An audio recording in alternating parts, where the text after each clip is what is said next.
I'm a director at Synergy Recruitment. And I'm Yasmin, also a director at Synergy.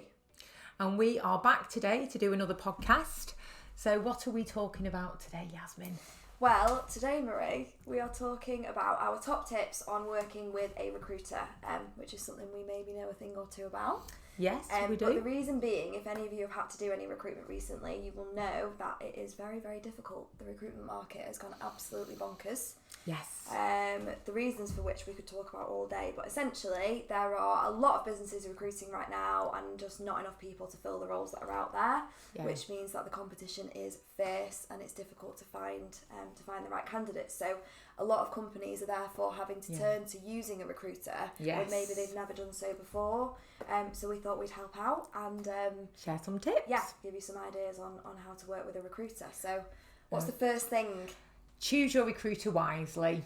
Makes sense, doesn't it? Yes. But let's face it, your employees are the most important and expensive commodity. So it's really essential that you trust that recruiter is going to do the recruitment in the right way, that's going to represent the business in the right way, because they're ultimately an extension to a business, to like a company's HR division, if you like. So, you've got to meet with them, you've got to understand what their process is, you've got to buy in and trust the person, I would say. Yeah, because they're the representation of your business to your potential candidates. So if you don't trust them, how can you expect that people that they're talking to on your behalf are going to trust them? It's really important, isn't it? Yeah. That you feel like they care as much as you do about getting it right and finding the right person for your business. Yes, that's absolutely. Number one. Number two, it's important not to work with multiple agencies. I know this might sound like we're saying this for our own benefit. But a lot of businesses think that if you work with 5-6 different agencies, you're widening your pool, you're going to get loads of CVs fired from all directions. But it's just not the case. At the end of the day, we as recruiters are all ultimately fishing in exactly the same pool. Yes. Aren't we? We are.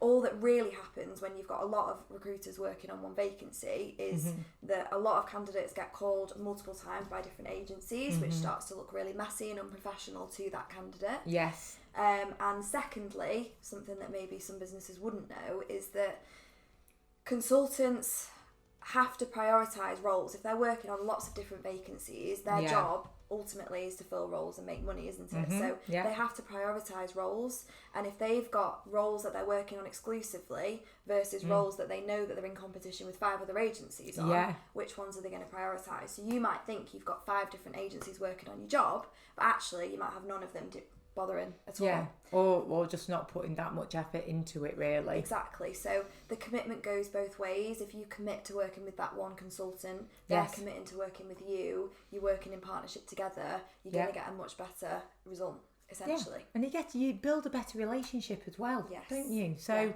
because ultimately you want it to be a long-term partnership with that recruiter, so that they start to fully understand your business. So in the future, when you need to use them again, it just develops and it becomes more and more seamless every time, doesn't it? Because we'll have candidates that we will meet now and go, oh, they are ideal for that business. So we can then speak to them to see, where are you at the moment? Do you need any staff? We've met this fantastic candidate. So it does benefit everybody. It does.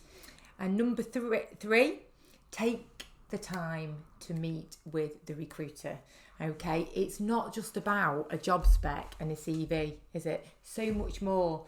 We meet with everybody because you need to understand everything you can about the company, the team, the personalities within the team, what the requirements are for the job, everything. You've got to really absorb it all, because ultimately what we're then doing is selling that company to those candidates, aren't we? Yes. And when those candidates have got 3, 4, 5 other opportunities that they can all go for and probably get the job, it's our job to really get across all those positive things, why they should choose that particular client or company rather than it being the other ones. And we stress this because obviously we do know that one of the reasons that you might choose to work with a recruiter is because you don't have the time to do the recruitment yourself. Yeah. So some businesses just want to fire over a job spec and get CVs back, but taking the time at this point saves the time in the long run, because you've got more chance that the recruiter's going to get it right.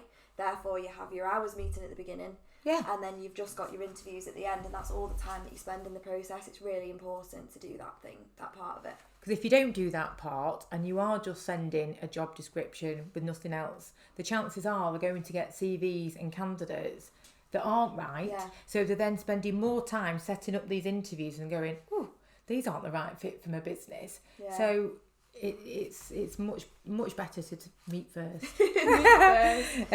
Number 4 then, what's point 4? So number 4 is to have regular communication.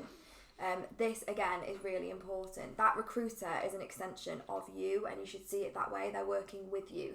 So regularly communicate with them. If you are interviewing other candidates that aren't from that recruiter, they won't be offended by that. Yes. You know, it's just important to let them know that, so that they can manage expectations with the candidates. Because the problem when there is no communication and things go quiet is that recruiter can't do their job because they can't update the candidate, and without being able to update the candidate, you lose the candidate in the process. So, that's right. It sounds awful, but we keep them warm, if you like. So at least if we know what's going on behind the scenes, then we can explain to the candidate what's happening, so that they don't just lose interest and go elsewhere. So it's really, really important. As is, if you do find a candidate that you like, act fast. Don't wait weeks to have interviews. You know, there aren't going to be many candidates, are there? Let's face it, because we know what the market's like. So we'll always say to our clients, you know, once we send you the CV of the candidate, let's get an interview booked in ASAP, because they're already getting booked up with other companies that have that they're in the mix for other jobs. So make sure you interview them quickly. Don't leave a long time between the first and second interview if you are having a 2-stage interview. And then if you like them, make an offer. Don't think, oh, I need to wait for a comparison, because again, there'll be a competitor down the road, won't there, that will just make that offer and the candidate won't wait. They'll just go, actually, they've made me an offer, I'll accept it, and you've lost them. You know, if you need to make a comparison, look at the internal team that you've got already and see how they compare to those members of staff. Yeah, absolutely. So hopefully following those tips will help you to work well with a recruiter and get you a good result from them. That's it from us, really, isn't it? Yeah. Thanks very much for listening, and we'll see you next time.